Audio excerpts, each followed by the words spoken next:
Igreja, que a graça e a paz da parte de Deus, o nosso Pai, e do nosso Senhor e Salvador Jesus Cristo esteja com todos vocês aqui reunidos em nome de Jesus Cristo e no poder do Espírito Santo. O texto da palavra do Senhor a ser ministrado nesta noite, a palavra que Deus vai liberar para nós, está na primeira epístola do apóstolo Pedro, no capítulo 4, do versículo 12 ao 19. O tema da mensagem que o Senhor nos coloca para esta noite é o verdadeiro cristão e a Covid-19. O texto diz assim: Amados, não estranheis a ardente prova que vem sobre vós para vos testar, como se coisa estranha vos acontecesse. Mas alegrai-vos no fato de serdes participantes das aflições de Cristo, para que também, na revelação da sua glória, vos regozijeis e alegreis. Se pelo nome de Cristo sois vituperados, bem-aventurados sois, porque sobre vós repousa o Espírito da glória e de Deus. Quanto a eles, é ele sim blasfemado, mas quanto a vós, é glorificado. Que nenhum de vós padeça como homicida, ou ladrão, ou malfeitor, ou como quem se intromete em negócios alheios. Mas se padece como cristão, não se envergonhe, antes glorifique a Deus nesta parte. Porque já é tempo que comece o julgamento pela casa de Deus. E se primeiro começa por nós, qual será o fim daqueles que são desobedientes ao Evangelho de Deus? E se o justo apenas se salva, onde aparecerá o ímpio e o pecador? Portanto, também os que padecem segundo a vontade de Deus, encomendem-lhe as suas almas como ao fiel Criador, fazendo o bem. Bendito Deus e Pai de nosso Senhor Jesus Cristo, Pai de misericórdias e Deus de toda consolação, esteja abençoando, Senhor, aqueles que vão ouvir a palavra do Senhor, que estão reunidos na congregação, e também aqueles que pela internet, pelas redes sociais, agora ao vivo, pelo Facebook, ou posteriormente pelo Instagram e também pelo YouTube. Que a sua bênção alcance a todos em nome de Jesus. Pode se assentar, irmãos.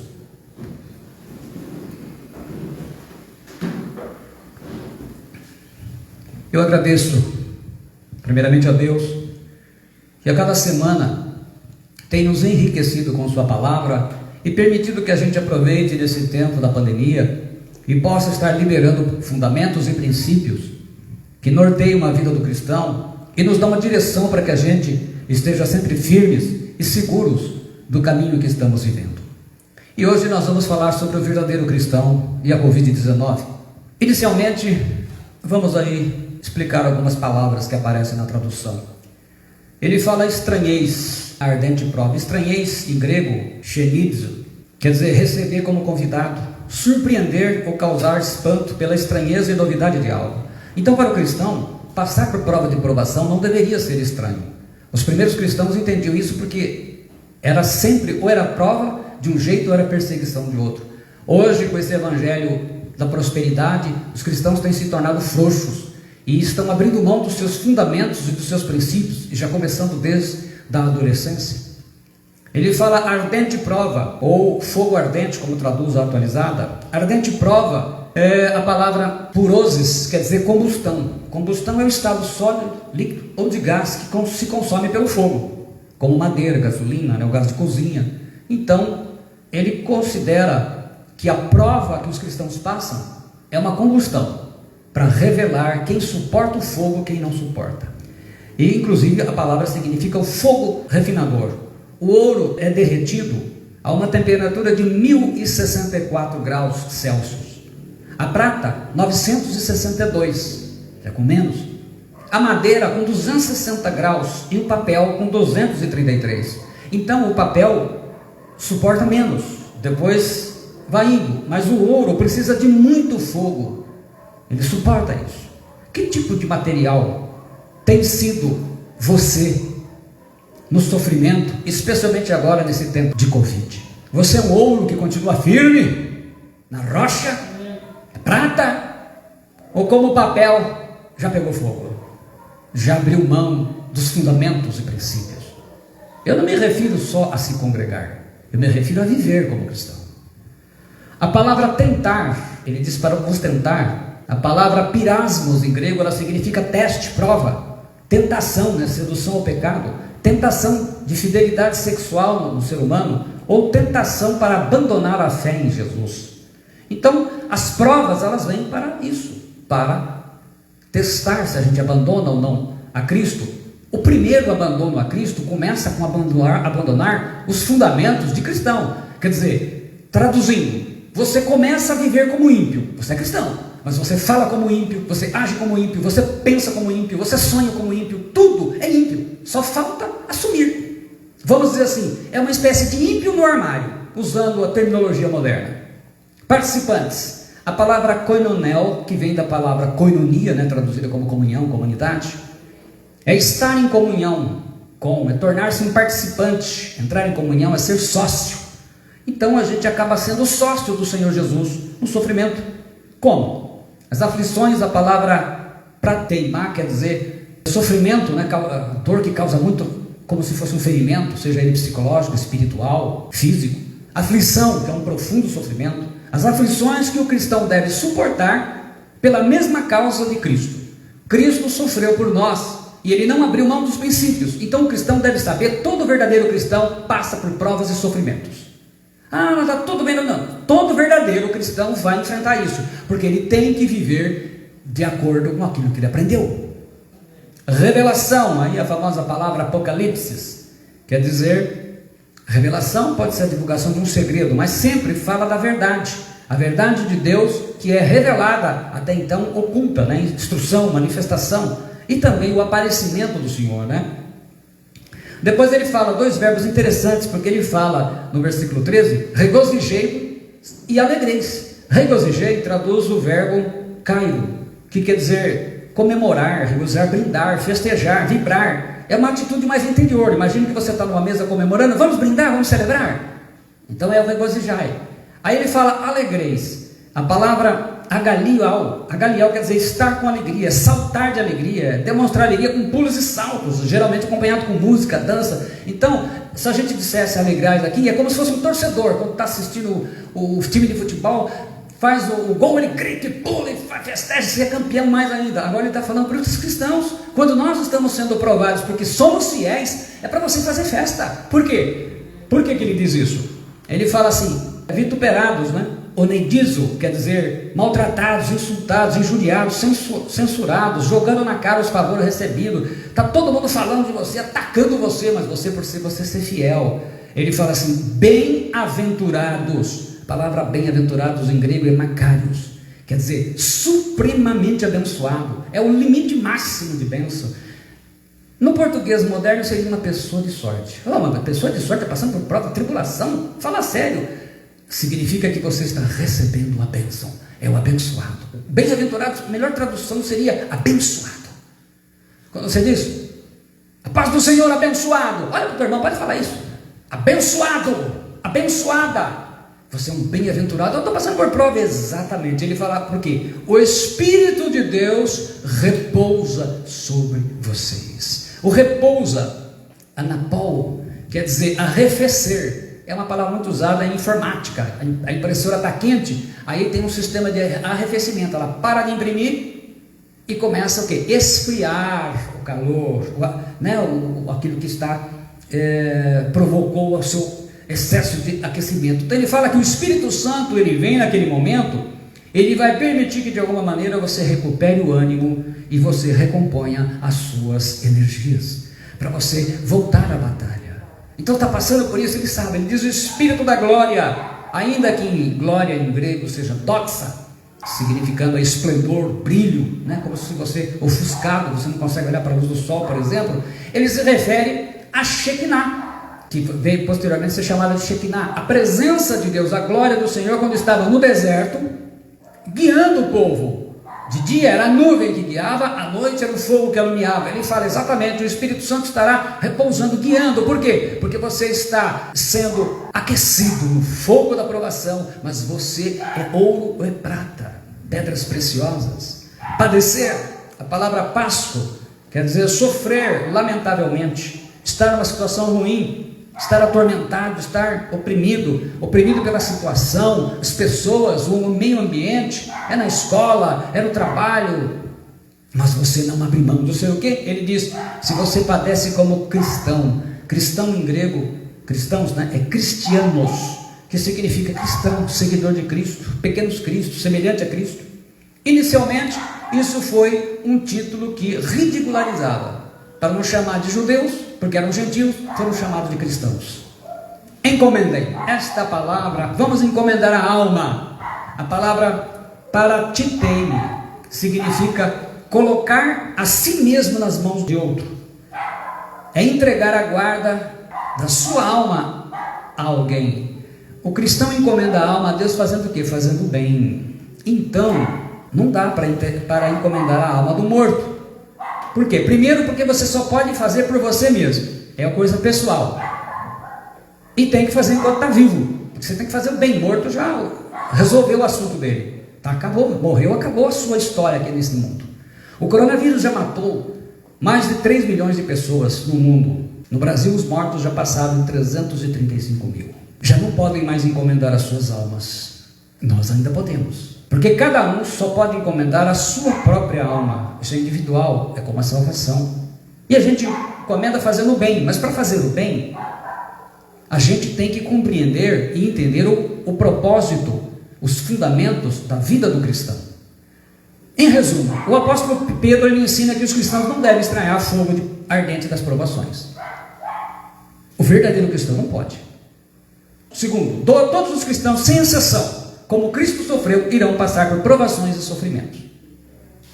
Aquela, não, você aceita Jesus como seu Salvador, aí vem a igreja, tudo vai melhorar. Gente, isso não está na Bíblia. Primeiro, você tem que, para ser salvo, tem que aceitar, confessar Jesus como Senhor. Como Senhor. Jesus não é Salvador de quem Ele não é Senhor. Segundo, você será perseguido e passará por provas. É um teste, não tem jeito. Jesus diz, no mundo tereis aflições, pois no plural. Terceiro, no meio do sofrimento, o Espírito Santo vai arrefecer o fogo da prova na sua vida. É Ele que vai fazer isso. O fogo vem para provar que tipo de caráter você tem como cristão. Quinto, o cristão não pode ser desfigurado no sofrimento e se queimar no fogo da provação. É como a Covid. Ela veio para isso. O que aconteceu com a sua vida no meio da provação? No meio da pandemia? Você se tornou um cristão melhor, uma cristã melhor, ou você piorou? É o resultado, o fogo está aí. O cristão tem que ter um caráter igual ao ouro. E não é destruído no meio do fogo, mas é purificado. Essa prova para os verdadeiros cristãos, ela está sendo uma purificação, ela está ajudando. A grande tribulação também será uma parte disso. Em 1 Coríntios 3, 12 e 15, o apóstolo Paulo escreve: e se alguém sobre este fundamento formar um edifício de ouro, prata, pedras preciosas, madeira, feno e palha, a obra de cada um se manifestará na verdade, o dia declarará, porque pelo fogo será descoberta, e o fogo provará qual seja a obra de cada um. É o fogo da provação, do sofrimento. É agora que vai ser revelado quem é. Se a obra que alguém edificou nessa parte permanecer, esse receberá galardão. E se a obra de alguém se queimar, sofrerá detrimento, mas o tal será salvo, todavia como pelo fogo. Então a pergunta de novo, a pandemia da Covid-19, ela melhorou ou piorou o seu nível espiritual e relacionamento com Deus, obediência à palavra? Não ficou a mesma coisa? Não. Você melhorou, você piorou. Não ficou igual. Como que eu posso medir o caráter de cristão? A gente ensina, e eu vou ilustrar de outra forma, como a gente tem no material do discipulado. E vamos dar exemplos práticos da Bíblia, algumas citações. Então, agradeço a Deus porque cada mensagem Deus tem mostrado coisas assim para nós, para poder estar compartilhando esse banquete. São as 6 letras, 2 S's, 2 P's, um A e um O. Mas antes, deixa eu fazer uma pergunta para todos pensarem. O que você faria se Deus lhe aparecesse hoje à noite e te informasse que você só tem 6 meses de vida? O que você faria? É esse o teor do que a gente vai desenvolver aqui. Então vamos lá. 6 letras, 2 S's, ser santo, servir, 2 P's, pregação, perdão, o A, o amor, o O, a oração. Então eu tenho que ser santo, servir, pregar, perdoar, amar e orar. Santidade, serviço, pregação, perdão, amor e oração. Santidade, ser santo. Eu vou ler a tradução da Bíblia Viva. 1 Tessalonicenses 4, do 3 ao 8. Porque Deus deseja que vocês sejam santos e puros, e se conservem afastados de todo o pecado sexual. Antes de falar do arrebatamento da igreja, ele começa a falar isso, Paulo. A fim de que cada um de vocês se case em honra e santidade. Então ele estava preocupado com o tipo de casamento dos cristãos, e não em paixão carnal, como fazem os pagãos, os ímpios, na sua ignorância de Deus e de seus caminhos. Então, que tipo de casamento será que ele está falando? Calma lá. E esta é também a vontade de Deus, que neste assunto nenhum de vocês cometa jamais a usurpação de tomar a esposa de outro homem. Aqui já fala para os casados, né? Se envolve com a mulher do outro ou com o marido da outra. Porque o Senhor lhes dará por isso uma retribuição terrível, como nós antes já lhes advertimos severamente. Porque Deus não nos chamou para vivermos na impureza nem cheios da imoralidade, mas para sermos santos e puros. Se alguém se recusar a viver de acordo com esses mandamentos, não estará desobedecendo às leis dos homens, mas de Deus, que dá o seu Santo Espírito a vocês. Então ele fala de casamento com honra. Primeira coisa que nós temos que falar, aí nós temos que começar na base. Tudo a gente começa pela base. O que acontece com os casamentos hoje, errados, e que a maioria não vão para frente? Primeira coisa, começa o namoro de adolescente. Deixa eu dizer a primeira coisa para você. Namoro de adolescente, ele não tem a bênção de Deus. Não tem. E eu vou dizer para você por quê. Primeiro, porque não tem propósito. O casamento ele deve ser feito em honra e santidade. Primeiro, é um caminho de ímpio. Todos os meus colegas fazem e os pais deixam. Isso daí é ímpio que não conhece a Deus, como ele fala, em seus caminhos. Provérbios 4,19 diz assim: o caminho dos ímpios é como a escuridão, nem sabem em que tropeçam. Segundo, são frutos de desejo carnal, o caminho do ímpio, e vão terminar em pecado e vida sem fruto. Provérbios 15,9 diz assim: o caminho do ímpio é abominável ao Senhor, mas ao que segue a justiça ele ama. Então a primeira coisa que a gente tem que olhar nisso é que não há propósito em começar namorando de adolescência. 15, 16, 17, não vai para lugar nenhum, a não ser o pecado e gerar problemas para a sua própria vida. Segundo a Organização Mundial da Saúde, o Brasil possui o maior número de adolescentes grávidas da América Latina e provavelmente do mundo. Das meninas de 15 a 19 anos, dados de 2010 a 2015, desatualizados. De namoros adolescentes, de cada 1000 meninas, 68,4, quase 65 tiveram bebês. A média do mundo é 46 para 1000. O exagero é a libertinagem, a liberdade de pais frouxos que geram adolescentes frouxos, fracas. Namoro de adolescente não tem propósito, não tem oração, não tem discipulado, não tem relacionamento com Deus. E pior, não tem alvo, porque quando se namora, ele e ela estão prontos e preparados, já pelo menos pensando na possibilidade de casar. O adolescente não tem nada disso. Ele não fez um estudo, ele não terminou seus estudos, ele provavelmente não fez faculdade, ele não tem trabalho, ele não tem nada. Então é um namoro que não vai para lugar nenhum, e isso é pecado e Deus não abençoa. Então, namoro de adolescente, por que termina como termina? Porque não tem bênção. Segundo um estudo realizado por Nicholas Wolfinger, da Universidade de Utah, os casamentos de adolescentes de 15 a 20 anos aumentam as chances em 5% a cada ano, como a média de divórcio. Como a média no Brasil de duração de casamento é 14 anos, um casamento aos 17, por exemplo, aos 31 tem quase 100% de chance de divórcio. Os pais precisam priorizar discipulado, ensinar seus filhos o que? Princípios do reino. Não é simplesmente você não vai namorar. Você não vai namorar por causa disso. Primeiro, não tem bênção de Deus, não tem propósito, vai atrapalhar os seus estudos, vai tirar a melhor fase da vida, porque a nossa vida foi feita para ter etapas. Até 10, 11 anos, nós somos crianças, começamos a pré-adolescência, adolescente tem que viver a adolescência. Depois se torna jovem, aí esse período todo que ele está fazendo, está estudando, se preparando para ter uma profissão. Isso tudo são alvos, como cristão, ele vai vivenciando. Eu achei muito bonitinho, eu não conheço esses artistas, mas uma moça, pelo visto famosa aí, quem acompanha, ela estava dizendo: eu sou virgem e vou casar virgem, porque sou cristã e não vou quebrar princípios. Infelizmente, a nossa geração, essa geração de adolescentes de hoje é uma geração fraca. Ela não sabe dizer não para os seus colegas, ela não sabe sustentar a fé e os princípios cristãos. Todos eles, os pais que estão enfrentando problemas, ora, todas as minhas colegas fazem isso, todos os meus colegas fazem isso. Falta esse fundamento. Não, você faz as coisas porque você é cristão, você serve a Deus, você tem princípios. Basta ver, é muito simples. Todos vocês conhecem adolescentes que acabaram casando. Casaram nessa faixa que eu falei, de 15 a 18, 19 anos. Dá uma olhada na situação deles. Vejam como casaram, vejam como estão vivendo. Esse é o fundamento do mundo, de ímpio. E Deus não abençoa quando nós copiamos os ímpios. Nós temos princípios próprios, por isso que nós precisamos entender isso.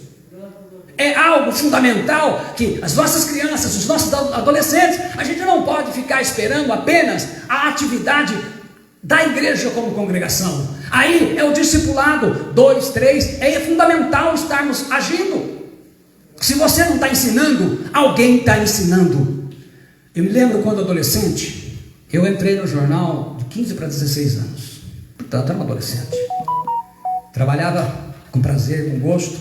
Na minha turma, e olha que era uma turma grande, porque eu fui da Polícia Mirim, ainda com 15 anos estava, fui da Polícia Mirim, time de futebol, tinha muitos no jornal, a gente juntava jovens, tinham demais.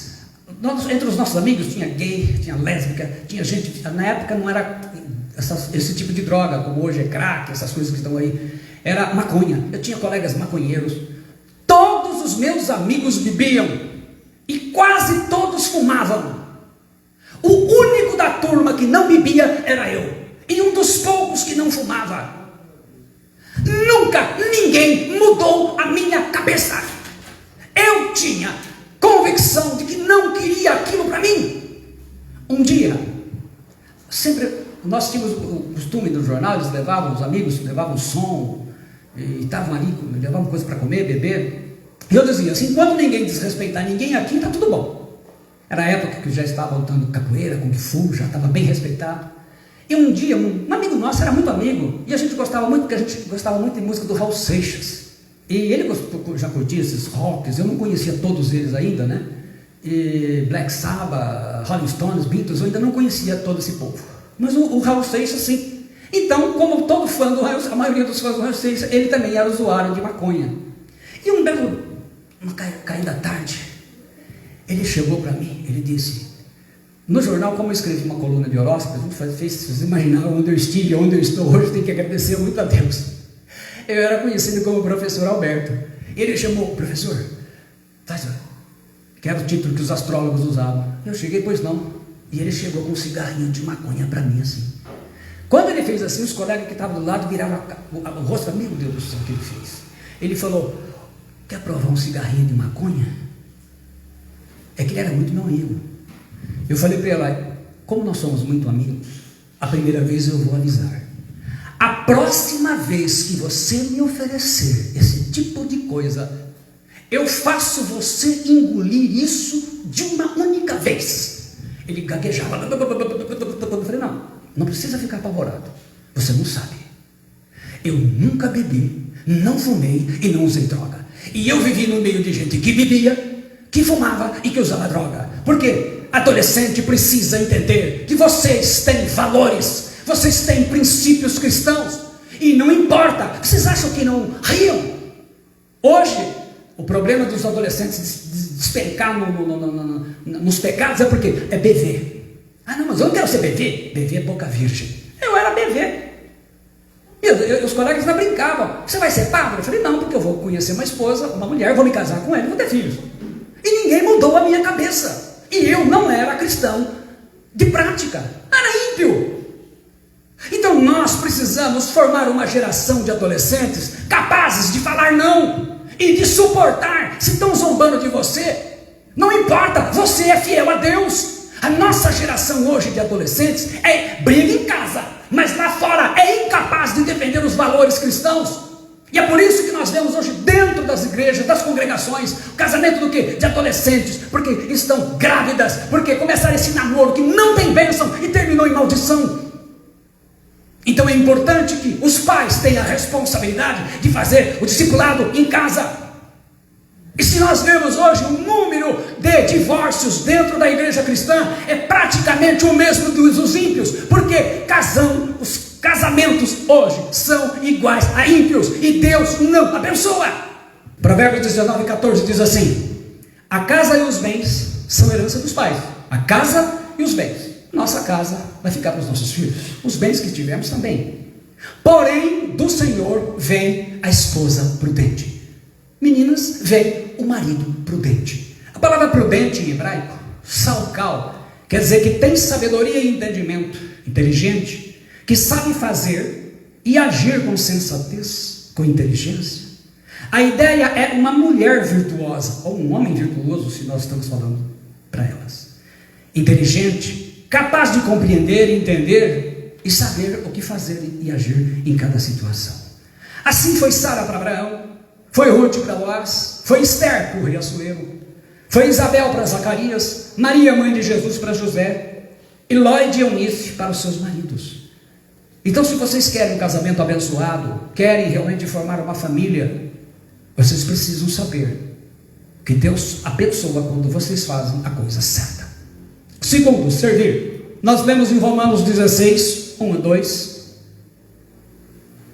Ele diz assim: recomendo-vos, pois, Febe, nossa irmã, a qual serve na igreja que está em Cencreia, para que recebais no Senhor como convém aos santos, e ajudeis em qualquer coisa que de vós necessitar, porque tenho hospedado a muitos, como também a mim mesmo. Febe, do grego foi bem brilhante, radiante, era uma diaconisa. Como é que o senhor sabe? A palavra serve é diáconos em grego, diácono. Na igreja primitiva, os diáconos, eles cuidavam dos pobres, e o dinheiro que arrecadavam, porque a igreja ajudava financeiramente, eles ajudavam a distribuir para as famílias mais necessitadas. Então, um exemplo de serviço, alguém que estava fazendo algo para o Senhor. Terceiro, pregação. A primeira coisa que a gente pensa em pregação aqui é para fazer discípulos. Você fazer discípulos. Então a gente tem que dar exemplo fazendo isso. Não precisa muita explicação, eu só vou ler essa lista de Romanos 16 e depois fazer uma pergunta no final.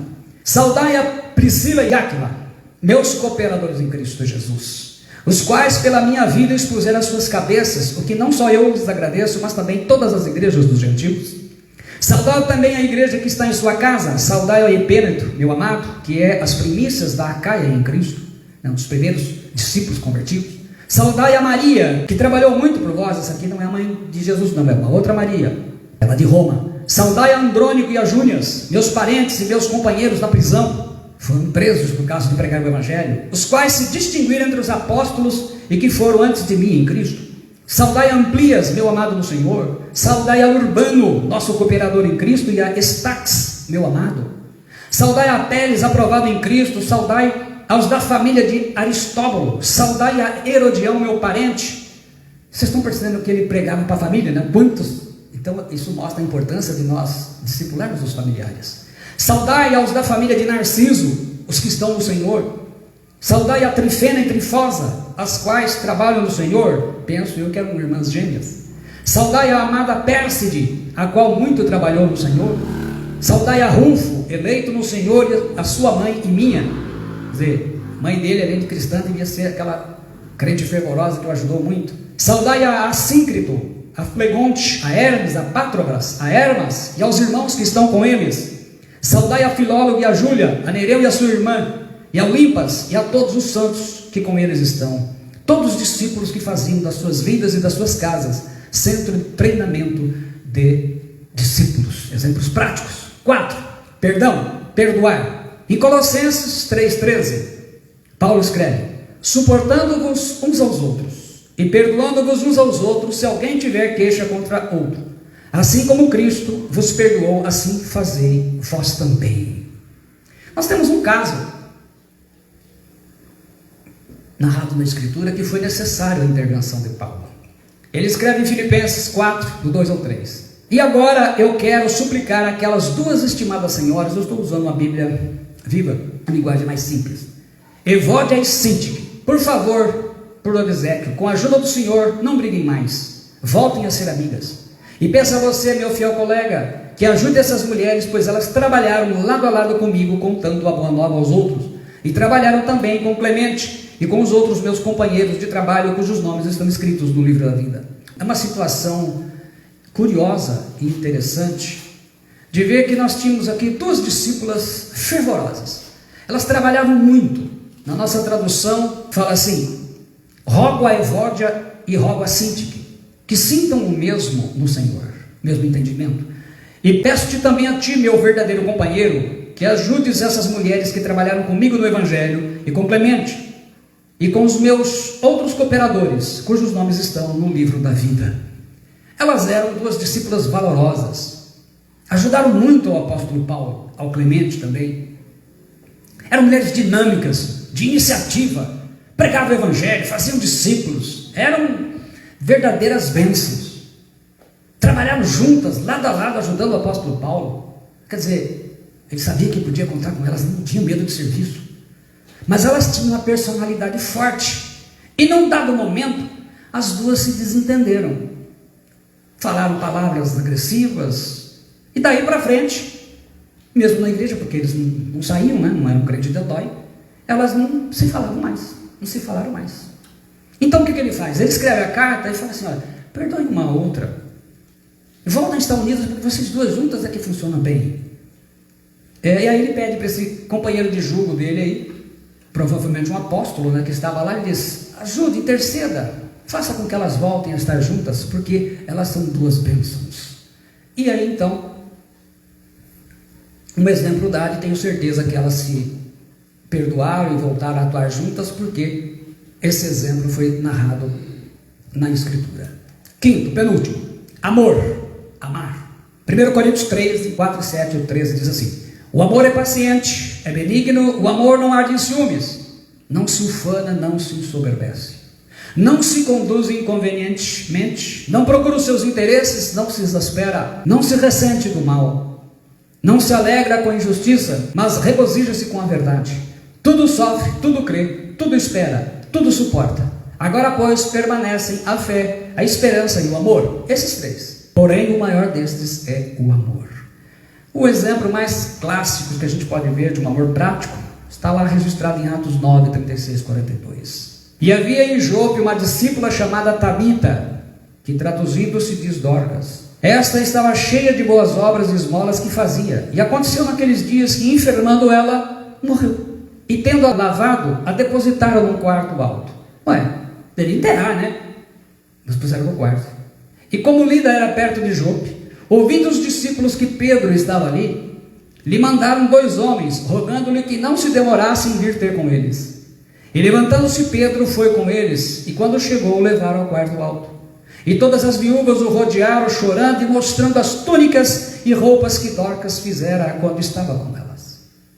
Mas Pedro, fazendo sair a todos, pôs-se de joelhos e orou, e voltando-se para o corpo disse: Tabita, levanta-te. E ela abriu os olhos, e vendo a Pedro, assentou-se. E ele, dando-lhe a mão, levantou-se, e chamando os santos e as viúvas, apresentou-lhe a viva. E foi isto notório por toda Jope, e muitos creram no Senhor. Dorcas era uma costureira, e ela demonstra o seu amor o quê? Ela se preocupava com as pessoas mais necessitadas, então provavelmente ela tinha uma certa condição, e ela fazia as coisas para elas. Então ela morre, os irmãos e as viúvas devolvem esse amor como? Puxa, que fé que eles tiveram também, né? Ao invés de mandar enterrar, lavaram o corpo da irmã, colocaram no quarto, não deixa aí, ninguém vai enterrá-la, porque ela não pode morrer. E foram chamar Pedro, não chama o apóstolo, porque ele esteve com Jesus, ele vai vir aqui. E Pedro veio, todos ela mostrando: olha aqui, Pedro, dá uma olhada nisso, olha aqui, olha tudo que ela fazia, ela não pode morrer, tem muita gente que precisa dela. E ele vai lá, então põe todo mundo para fora do quarto: por favor, sai. Dobra o joelho, ora, e ela se levanta, se senta, e é ressuscitada. E ele levanta: está aí, já que ela não pode morrer, está aí ela viva. Quer dizer, ela para morrer teve que esperar matar o Pedro, né? Falou: não, se eu matar Pedro, Paulo, ninguém que possa orar para ressuscitar, e ela morre. Ela era uma pessoa que demonstrava o seu amor de forma prática. E por último, a oração, orar. Mateus 26, 41, Jesus diz assim: vigiai e orai, para que não entreis em tentação. O espírito na verdade está pronto, mas a carne é fraca. A carne é fraca, mas o pecado não é vitamina e nem suplemento alimentar. A vida de oração é fundamental. Pedro e João, Atos 3:1. Pedro e João subiam o templo para a oração na hora nona. 9 horas da manhã estavam para o templo orar. E tem aquele povo que fala que não ora em templo, né? A gente tem que orar em qualquer lugar, gente. Qualquer lugar que chama para orar tem que orar. No estádio de futebol, onde for. A vida de oração é fundamental. Olha Cornélio, Atos 4, 1, 4. Morava em Cesareia um homem de nome Cornélio, centurião da coorte chamada italiana. Ele era então comandante de 100 soldados.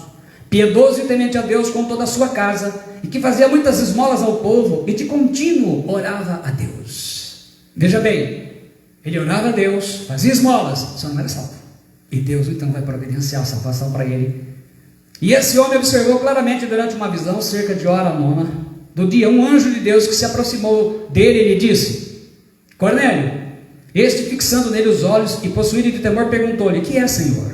E o anjo lhe disse: as tuas orações e as tuas esmolas subiram para a memória diante de Deus. E Deus então vai providenciar, vai mandar quem lá? O apóstolo Paulo. Prega o evangelho, todo mundo é salvo, batizado, recebe o Espírito Santo, a festa foi completa. Preocupação, né? Quando chegou, ele mandou chamar todo mundo da família, os amigos, diga todo mundo, vai vir daí o apóstolo Pedro, vai vir um homem de Deus, colocou toda a família. Pedro, está aí, semeia. Pedro prega o evangelho. Fruto do quê? Resposta do quê? De oração. Então, pais, mães, orem por todos, mas não esqueçam de orar pelos seus filhos. E se são adolescentes, a oração tem que ser 4 vezes mais.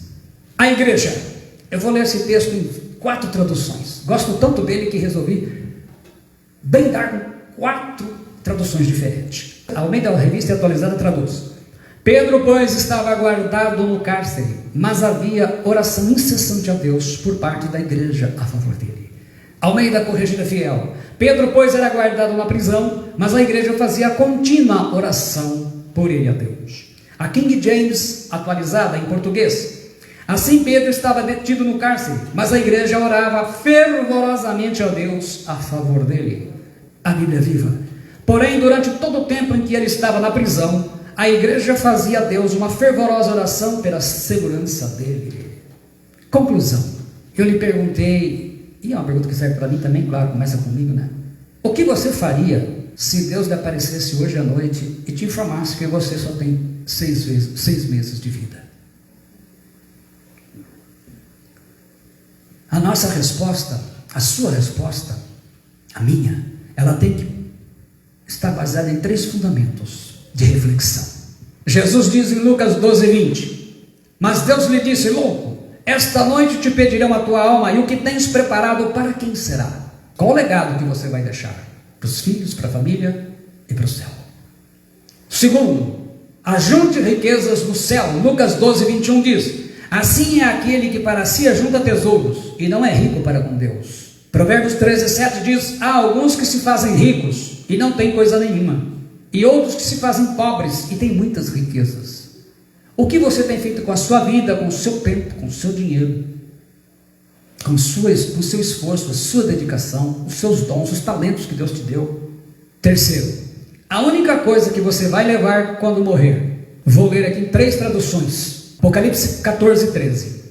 E ouvi uma voz do céu que me dizia: escreve, bem-aventurados os mortos que desde agora morrem no Senhor. Sim, diz o Espírito, para que descansem dos seus trabalhos e as suas obras os seguem. A Corrigida Fiel. A King James Atualizada: então ouvi uma voz grave do céu que ordenava: escreve, bem-aventurados os mortos que desde agora morrem no Senhor. Sim, diz o Espírito, para que descansem de suas lutas e trabalhos, porquanto as suas obras os acompanham. Chegou a hora de ceifar a terra. Apocalipse 14:13 na Atualizada: então ouvi uma voz do céu dizendo: escreve, bem-aventurados os mortos que desde agora morrem no Senhor. Sim, diz o Espírito, para que descansem das suas fadigas, pois as suas obras os acompanham. Então a gente só vai levar as obras. Você nunca viu um caminhão de mudanças indo logo atrás a um enterro, seguindo o enterro, né? Porque nada trouxemos a este mundo e nada levaremos, exceto as nossas obras. Os 3 últimos desejos do grande imperador, o maior conquistador de todos os tempos, o grego Alexandre o Grande. Quando ele estava à beira da morte, Alexandre o Grande, ele convocou então os generais dele, e ele deixou bem claro qual era o desejo após a morte. Ele diz assim: ele queria que o seu caixão ele fosse transportado pelas mãos dos médicos da época, os top.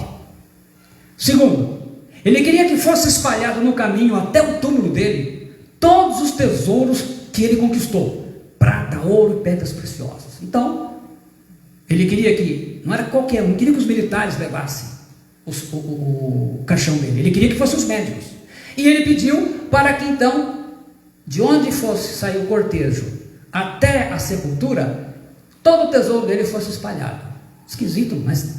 E ele pediu que as suas duas mãos fossem deixadas balançando no ar. Os caixões antigamente eram diferentes de hoje. Fora do caixão à vista. Então ele queria que as mãos fossem do lado, né? Vai balançando lá. Então um dos generais, admirado com esse desejo insólito e esquisito, né? Ele perguntou para Alexandre: quais são as razões, majestade, desses seus 3 pedidos? Alexandre o Grande disse o seguinte: eu quero que os mais eminentes médicos carreguem o meu caixão, para mostrar que eles não têm poder de cura perante a morte. Segundo, eu quero que o chão seja coberto pelos meus tesouros, para que as pessoas possam ver que os bens materiais aqui conquistados, aqui permanecem. A gente não leva nada. E terceiro, eu quero que minhas mãos balancem ao vento, no caixão, né? Fora do caixão, para que as pessoas possam ver que de mãos vazias viemos e de mãos vazias partimos. Então essas são as lições. Você é cristão e não deve perder de vista. Diga comigo, para guardar bem as 6 letras que definem o alvo, que definem e devem definir a postura, os fundamentos do cristão: ser santo, servir, pregar e fazer discípulos, perdoar, amar e orar. É isso que tem que estar acontecendo na nossa vida. Não importa a quantia, importa que aconteça, porque Deus dará o restante a todos. Deus irá completar a obra nas nossas vidas. Que Deus, a minha oração ao Pai Celestial, nesse final: Pai Celeste, eu oro a Ti agora em nome do Senhor Jesus Cristo e no poder do Espírito Santo, que esta mensagem possa estar novamente redespertando todos os cristãos, crianças, adolescentes, jovens, adultos e os mais velhos, a manter firme os fundamentos da vida cristã, daquilo que o Senhor Jesus Cristo nos ensinou. Aquilo que Cristo, o Senhor, colocou, são os fundamentos dos apóstolos e profetas, que, ó Deus, fazem parte da vida da Tua igreja: a santidade, o serviço, a pregação, o perdão, o amor e a oração. Que isso nos ajude a estar sendo guiados pelo Teu Espírito Santo. Assim, concluímos a mensagem de hoje, em nome do Senhor Jesus Cristo. Deus te abençoe. Amém.